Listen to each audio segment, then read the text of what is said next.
So hi guys, welcome back to another video. मैं आपका host doctor MD Faizan, MD holistic health expert. स्वागत है आपको consult your doctor YouTube channel में। दोस्तों, आज इस वीडियो में हम लोग जानेंगे कि जो रेक्टम ब्लीडिंग होता है वो बवासीर है या कुछ और, ये कैसे पता करें। क्योंकि जो हमने एक घटना का बात किया था, जो मेरे साथ दो पेशेंट के साथ हुआ, वो मैं आपको एक्सप्लेन करना चाहता हूँ कि लोग कैसे कंफ्यूज हो जाते हैं कि अगर ब्लीडिंग हो रहा है, यानी लेटरिन में ब्लीडिंग आ रहा है, तो इसका मतलब ये नहीं है कि वो पाइल्स ही यानी बवासीर ही हो सकता है। और 100% ये गलती होता है कि एज ए पेशेंट अगर ब्लीडिंग हो तो इसको पाइल्स ही समझ लेते हैं। ये गांव में 2-4 लोग हैं, सजेशन दे देते हैं कि ये बवासीर है। डॉक्टर के पास जाते हैं, डॉक्टर महीनों सालों भर बवासीर का दवा देते हैं और वो ठीक नहीं होता है। पेशेंट बहुत जगह दिखाते हैं, एक डॉक्टर से दूसरे डॉक्टर चेंज, दूसरे डॉक्टर से तीसरे डॉक्टर चेंज, एक डॉक्टर के पास रह के पूरा प्रॉपर इलाज नहीं करा पाते हैं और जांच कराने से पीछे हटते हैं, क्योंकि वो बोलते हैं बवासीर का क्या टेस्ट होता है। तो ये चीज़ देखा जाता है। गांव में लोगों से सलाह लिए, लोग बता दिए बवासीर है, खुद से ट्राई किए बवासीर का होम रेमेडीज, बहुत सारे डॉक्टर से मिले, बवासीर का इलाज चल रहा है, लेकिन फिर भी ब्लीडिंग नहीं ख़त्म हो रहा है, ब्लीडिंग नहीं बंद हो रहा है। तो इसका कारण क्या हो सकता है? तो मैंने एक सच्ची घटना जो बताने वाले थे पिछले वीडियो में, जो मैं नहीं बता पाया क्योंकि वो वीडियो बहुत लंबा हो जाता। तो एक मेरे पास पेशेंट आए, लेडीज़ पेशेंट थी, लगभग उनका उम्र था 55 या 60 के समथिंग, 55 या 50 के समथिंग था। वो पिछले 4 सालों से बवासीर का इलाज करा रही थी। बहुत जगह डॉक्टर से दिखाई, बहुत बड़े बड़े हॉस्पिटल में गई, बहुत जगह इलाज ली, बट उनका कंप्लेन था कि मेरा पाइल्स ठीक ही नहीं हो रहा है। इतनी मोटी फाइल्स, मेरा तो देख के दिमाग ख़राब हो गया था। इतना फाइल था, सब में बवासीर। लास्ट में उनको ट्रेनेक्सेमिक एसिड से ही कुछ फ़ायदा मिलता था, ब्लीडिंग बंद हो जाता था। वो लॉन्ग टर्म से ट्रेनेक्सेमिक एसिड खाई जा रही हैं। उसे ब्लीडिंग 1 हफ्ते तक ठीक रहता है, फिर बाद में आ जाते हैं 1 हफ्ते के बाद। जो भी डॉक्टर से मिलती थी वो ये डॉक्टर ट्रेनेक्सेमिक एसिड दे देते थे।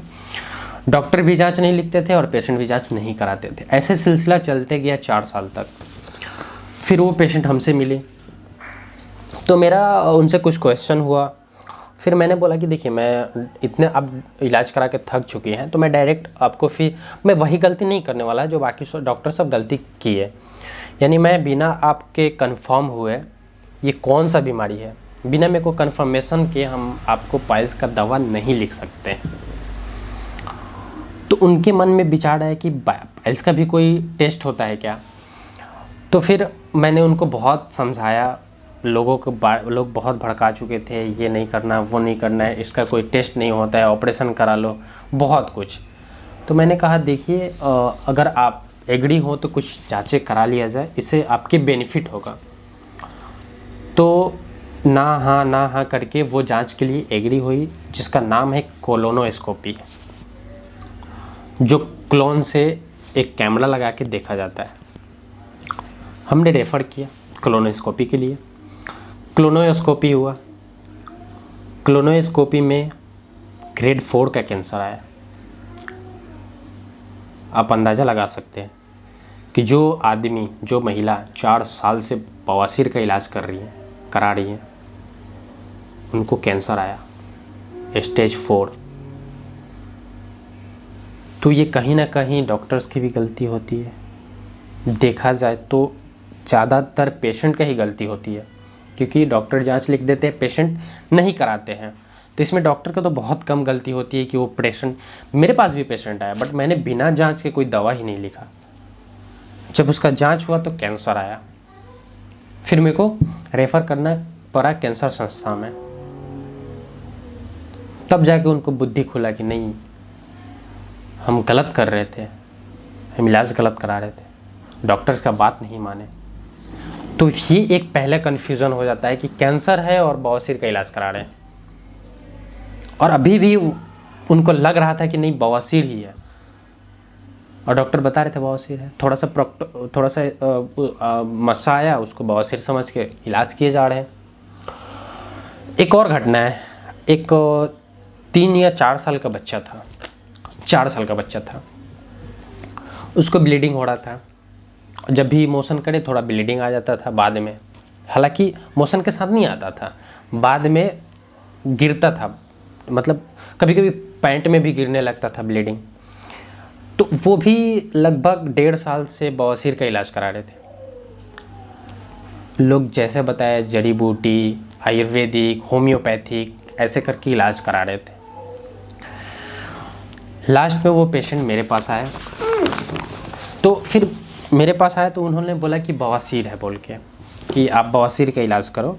बट मैंने बोला कि ठीक है, मैं कुछ दवा लिखता हूँ, अगर इससे आराम नहीं हो तो आपको कुछ जांचें करानी पड़ेगी। तो वो उनका कंप्लेन था कि सर बवासीर का कौन जांच होता है, वो तो देख के ही पता चल जाता है, यानी ब्लीडिंग हुआ बवासीर है।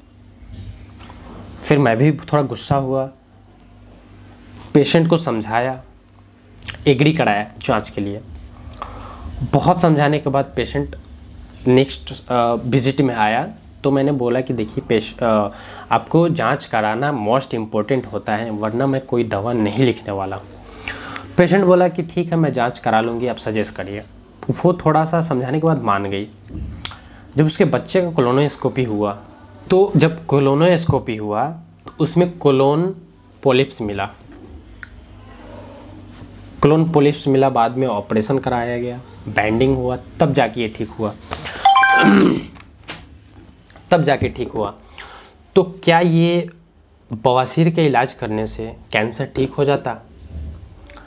क्या ये बवासीर का इलाज करने से कोलोन पोलिप्स ठीक हो जाता?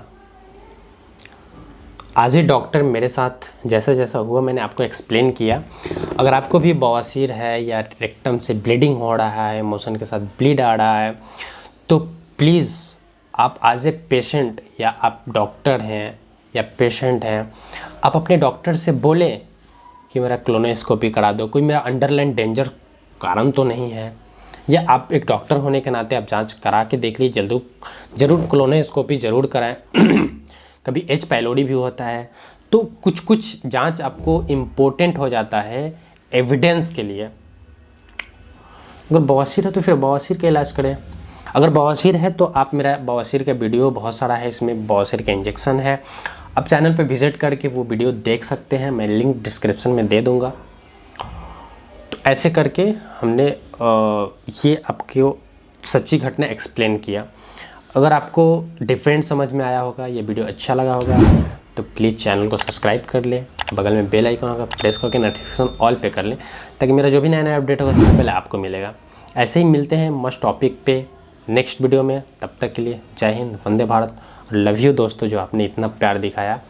और धीरे धीरे मेरा चैनल सब्सक्राइब भी हो रहा है, व्यू भी बढ़ रहा है, तो उसके लिए बहुत बहुत शुक्रिया। आपने सपोर्ट दिखाया और मेरे में हिम्मत आया कि मैं वीडियो बनाऊं, और ऐसे रहा तो इंशाअल्लाह मैं वीडियो बनाते रहूँगा, और आप लोगों के लिए नए नए टिप्स ट्रिक सब कुछ मैं इस चैनल पे एक्सप्लेन करने का कोशिश करूँगा। तो थैंक यू सो मच, ऐसे प्यार बना के रखें, लव यू।